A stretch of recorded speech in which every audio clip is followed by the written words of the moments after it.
night, I'm Max. Tonight's topic is controversial and has inspired many multiple spy movies. The Cold War was an ideological war between the USSR and the USA, which would divide the world into capitalists and communists. After World War II, the Soviets heavily influenced Eastern Europe, while the USA placed its power in other parts of the world. The two nations had been struggling for power since before the end of the Second World War, which led to both sides develop nuclear weapons that would kill the entire world population. We're here with breaking news. President Harry S. Truman established the Truman Doctrine that will provide political, military, and economic assistance to all democratic nations under threat from external or internal forces. Now it is time to join our reporter on site, Juan Magalhães. He's with John F. Kennedy, who will tell us a little bit more about the Cold War. You have had a great effect on the Cold War. The public would like to know your role in this war, as well as an overview of the issue. I was elected president in 1960. In 1961, my first foreign policy crisis surfaced when Nikita Khrushchev, Soviet Prime Minister, threatened to sign a treaty with East Germany that would separate Berlin from the United States and Western Europe. Even though I could not do anything to stop this, the domination of the Soviet in Berlin, the Berlin Wall became one of the most famous symbols of the Cold War. After Castro turned to the Soviet Union to find support in 1962, it was revealed that USSR had installed several nuclear missiles in Cuba. After I became aware of disappointing news, I ordered the US Navy to blockade Cuba and then demand Khrushchev. No one wanted to retreat, but finally Khrushchev offered to remove the missiles.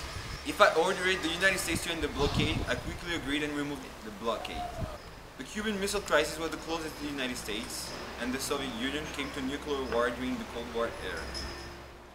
Mr. JFK, what other entities would you say had great importance in the Cold War? Even though the USSR and the United States of America were allies during World War II, conflict between Western nations and the Communist Eastern Bloc arose at the end of the war. In 1949, the United States alongside other Western nations formed the North Atlantic Treaty Organization, NATO, to cease further communist expansion. Almost a decade later, NATO members sought to make West Germany part of the alliance, but the Soviet warned that if that happened, security measures would be put into work. Then, when West Germany formally joined NATO on May 1955, the Warsaw Pact, which served as a defense among the member nations to prevent an enemy attack, was signed on May 14th. Much, Mr. President. We will now return to our anchor for the latest news. Now, let's inform us about the Cuban Missile Crisis. We're joining Fidel Castro for more information. And then we will move straight to an interview with a Russian citizen. We are here today with the communist revolutionary, Mr. Fidel Castro, who had a prominent role in the Cuban Missile Crisis. Could you enlighten us about the nuclear war that almost happened in your country, and how was it? Thank you, reporter. In July 1962, Nikita Khrushchev insisted for me to have missiles, Soviet missiles, inside my country. When Kennedy got to know about that, he got really mad, and he ordered a blockade. And the 27 Soviet ships that tried to get into the country with military equipment had to turn back. And the world was pretty much in the brink of a nuclear war at the time. But Mr. Castro, what was the end of the crisis? And what would mean a nuclear war? Well, to the end of the crisis, I urged Khrushchev to use the missiles in Cuba if we were attacked by the Americans.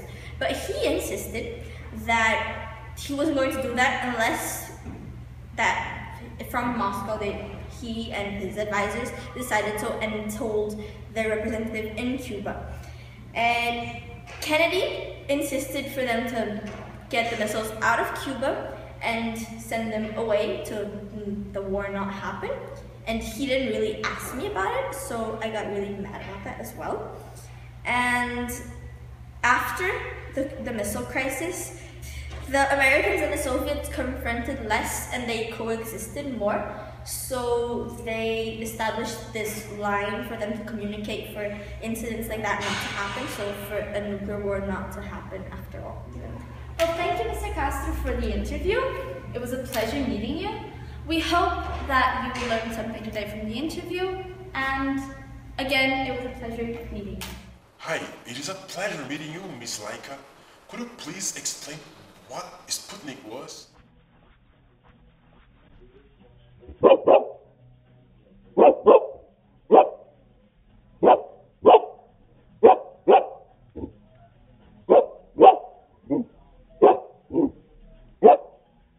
You mentioned the space race. Could you please explain it?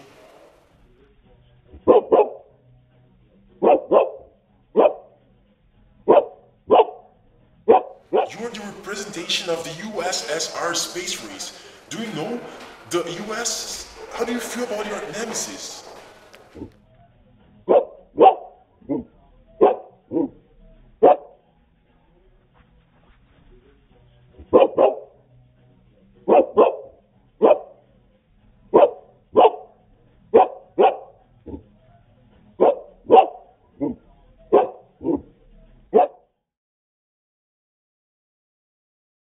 Moscow with a Soviet citizen to see her opinion on the Berlin Wall and the Glasnost. Mrs. Nadia Petrov, what do you have to say on what the wall represents? In 1961, the wall was initially built as a defensive purpose to protect the Eastern Bloc from the Western aggression, let's say. The German Democratic Republic posed a threat to East Germany, and the communists, and so Kennedy and the Western Allies let Nikita Khrushchev and Walter build the wall and pretty much symbolize the Iron Curtain that divided the Democratic West from the Soviet rule. The wall came down in November 1989, probably because of the internal decay of the Communist bloc and the Eastern German regime. It exposed the true feelings and anxieties of the Western Allies about Germany as simply as the construction symbolized. And at the end of the fall of the wall, it brought the unification of Germany. And Ms. Petrov, as a Russian citizen, could you tell the public how the Glasnost affect you and the Soviet population?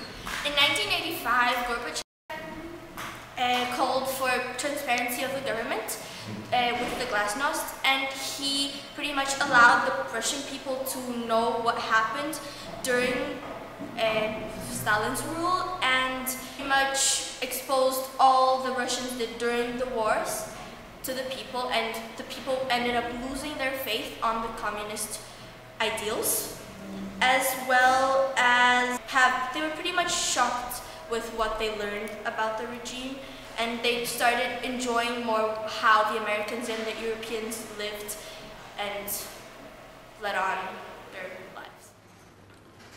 That's it on the Cold War today. Thank you for joining us and have a great day.